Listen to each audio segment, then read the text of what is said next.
So how did you get started in the music business, Pete? Well, I've been in Newtown here for about 20 years. I've had the shop, musicians market, for just over 20 years. And I initially got into it, I was playing live music, and then I was working for a company and we were hiring out gear to overseas acts. And then a friend of mine who originally owned this business was selling it, so I bought it off a friend of mine. And yeah, I've been here for about 20 years and it's been a lot of fun. Well, can you give anyone tips who wants to go into owning their own music store? Yeah, I think the main thing is that you've really got to enjoy people and enjoy musicians and enjoy helping people. I think obviously you have to have a certain amount of knowledge about the equipment, but unless you actually enjoy helping people and find the equipment they need or helping them with guitars, I think that's a mistake people make, is they get too caught up in the actual equipment talk and don't listen to what the person needs, and it's very much a people business. Find interesting in selling guitars? I think the most interesting thing is getting people started on guitars, and not necessarily children. I mean, children do come in, but also adults that are starting out and they've decided they want to start learning guitar. And getting into them in that sort of under $500 mark, but still good guitars, and seeing the look on their face when they've learned a few chords. It's the same thing with ukuleles have become really popular and getting people started. And there's a lot of older people coming in that are wanting to learn that never got a chance when they were younger, and it's just an amazing reaction on their face when they learn a few chords, and it's a real buzz. I mean, that's great.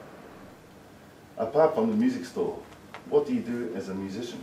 Well, as a musician, apart from working here, I'm singing with a reggae band called the Majestics, and we've been together for about 7 years now. We do like pretty early roots reggae, like Jimmy Cliff, Bob Marley, Toots and the Maytals.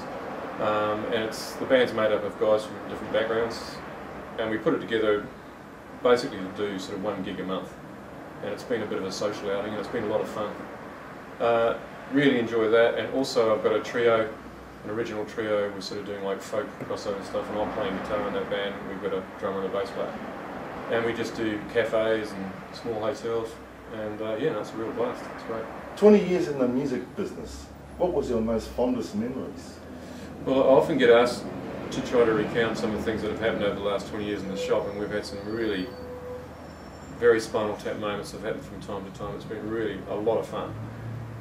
It's so hard to recount one particular incident. There's things to do with the Beatles and famous people that have come in, the amount of people I've met, and the amount of things that you actually learn from people. That's one of the main things. It's like you learn so much from talking to people from overseas that have been in bands. We had a guy the other day, and he was just standing here, and I started talking to him, and he was the drummer for 10cc, and he had all these stories, and yeah, it's just amazing.